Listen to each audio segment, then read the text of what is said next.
जय हिंद दोस्तों, स्वागत है आप सभी का आपके अपने यूट्यूब चैनल पर। दोस्तों क्लास 10th वालों के लिए वेरी इंपॉर्टेंट वीडियो आ चुके हैं। दोस्तों देखिए, जो बच्चे क्लास 10th में पढ़ते हैं उनके लिए देखिए है दोस्तों 2026 का बोर्ड एग्जाम परीक्षा देने वाले हैं दोस्तों। तो ये वीडियो आप लोग जरूर देख लीजिए। जीवन परिचय है, देखिए जीवन परिचय हमारा तुलसीदास जी का जीवन परिचय, जो कि बोर्ड एग्जाम की दृष्टि से बहुत ही इंपॉर्टेंट है। तुलसीदास जी का जीवन परिचय बहुत ही इंपॉर्टेंट है बोर्ड एग्जाम की दृष्टि से, क्योंकि हर साल पूछा जाता है, हर बार ये तुलसीदास जी का जीवन परिचय आता है। तो आप लोगों को तैयार कर लेना है, क्योंकि ये 5 अंक का आता है। आप लोगों को देखिए 5 अंक का आता है तुलसीदास जी का जीवन परिचय। तो आप लोगों को तैयार जरूर कर लेना, क्योंकि 5 अंक बहुत होता है। 5 अंक आप लोगों को मिलेगा अगर आप लोग जीवन परिचय तैयार कर लोगे तो चलिए शुरू करते हैं। शुरू करने से पहले मैं बता दूं दोस्तों, अगर आप लोग चैनल में नए हैं तो चैनल को प्लीज़ सब्सक्राइब कर दीजिए और अपने दोस्तों के पास की वीडियो को शेयर कर दीजिए, ताकि उन लोगों को वीडियो मिल सके। तो चलिए शुरू करते हैं। देखिए जीवन परिचय। गोस्वामी गोस्वामी तुलसीदास जी का जन्म सन 1532 ईस्वी में कब हुआ था? 1532 ईस्वी को, विक्रमी संवत 1589 ईस्वी को बांदा बांदा जिले के राजापुर नामक गांव में हुआ था। बांदा जिले के राजापुर नामक गांव में हुआ था। इनके पिताजी का क्या नाम था? आत्माराम दुबे। इनके पिताजी का नाम था आत्माराम दुबे तथा माता जी का नाम हुलसी था। इनके माता जी का क्या नाम था? हुलसी था। आप लोग याद करते चलना। देखिए इनके माता जी का नाम क्या था? हुलसी था। कुछ लोग इनका जन्म एटा जिले के सोरो नामक स्थान को मानते हैं। कुछ लोग इनके जन्म को कहाँ मानते हैं? एटा जिले के सोरो नामक ग्राम को मानते हैं। सोरो नामक स्थान को मानते हैं।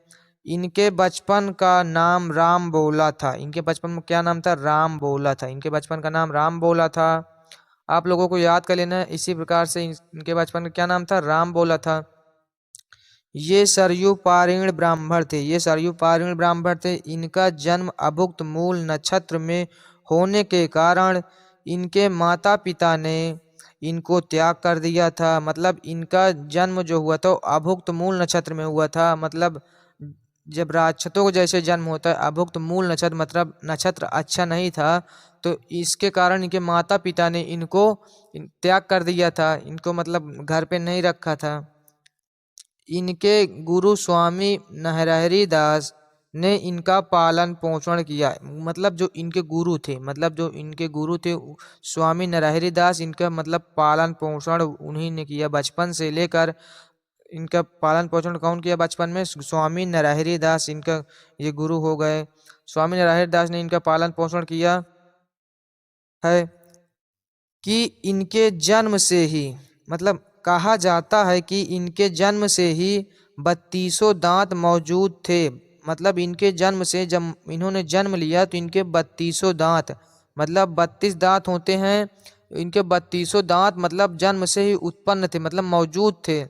तभी इनके माता पिता ने इनको त्याग कर दिया, क्योंकि 32 दांत जन्म से ही जिनके रहेंगे इन्होंने डर गए होंगे इनके माता पिता कि क्यों ये राक्षस तो नहीं है, ऐसे डर कर इनको त्याग कर दिया था इनके माता पिता जी ने। इनका विवाह रत्नावली के साथ हुआ था। मतलब इनके पत्नी का क्या नाम था? रत्नावली। इनके पत्नी जी का नाम था रत्नावली। ये अपनी पत्नी के प्रेम में अनुरक्त रहते थे। मतलब अपनी पत्नी से बहुत प्रेम करते थे, उनके प्रेम में अनुरक्त रहते थे। लेकिन पत्नी के डांट के कारण इनके मन में वैराग्य उत्पन्न हो गया। मतलब पत्नी के डांट के कारण, पत्नी ने इनको डांटा और इनके मन में वैराग्य उत्पन्न हो गया। तभी से तभी से ये काशी चले गए। मतलब ये कहाँ चले गए? काशी चले गए। पत्नी ने इनको डांटा और ये गुस्से में आकर कहाँ चले गए? काशी चले गए। काशी के शेष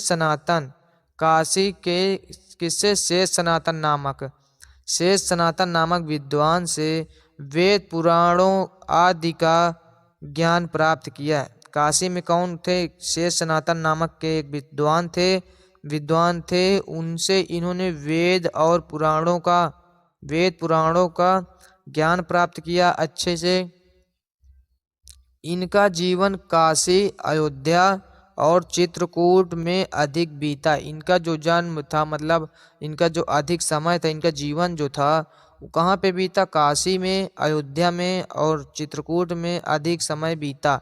इनकी मृत्यु सन 1623 ईस्वी के लगभग हुई। इनकी मृत्यु कब हुई थी? 1623 ईस्वी में हो गई थी इनकी मृत्यु।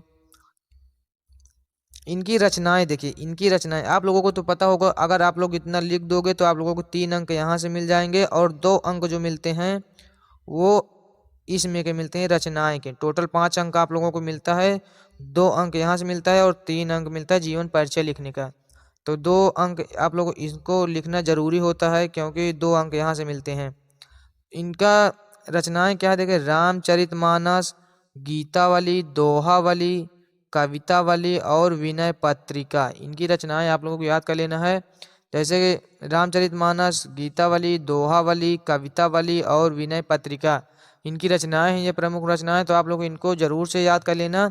चलिए मैं आप लोगों को याद करने का ट्रिक बता देता हूँ। देखिए आप लोगों को याद कैसे करना है, आप लोगों को रट्टा नहीं मारना है। देखिए आप लोगों को याद कैसे करना है, देखिए आप लोगों को याद करना है गोस्वामी तुलसीदास जी का जन्म, कहानी के रूप में आप लोगों को इनको याद करना है। कहानी के रूप में गोस्वामी तुलसीदास जी का जन्म कब हुआ था? 1532 ईस्वी में आप लोगों को याद कर लेना है। इसको आप लोगों को जरूर से याद कर लेना है, मतलब कि जो इनका मेन पॉइंट टॉपिक है उनको आप लोगों को अच्छे से याद कर लेना है। जैसे इनका जन्म कब हुआ था? 1532 ईस्वी में हुआ था। विक्रय संवत 1589 ईस्वी में हुआ था। बांदा जिले के राजापुर नामक ग्राम में हुआ था। कहाँ पे हुआ था? राजापुर नामक ग्राम में हुआ था। इनके पिताजी का नाम क्या था? आत्माराम दुबे था। इनके पिताजी का नाम आत्माराम दुबे था, आप लोग यार। और माता जी का नाम हुलसी था। माता जी का क्या नाम था? हुलसी था। कुछ लोगों का कहना है कि इनका जन्म जो हुआ था वो एटा जिले के सोरो नामक स्थान में हुआ था, मतलब वहां पे मानते थे। इनके बचपन का नाम राम बोला था। इनके बचपन का क्या नाम था? राम बोला था। देखिए इनके बचपन का नाम राम बोला था।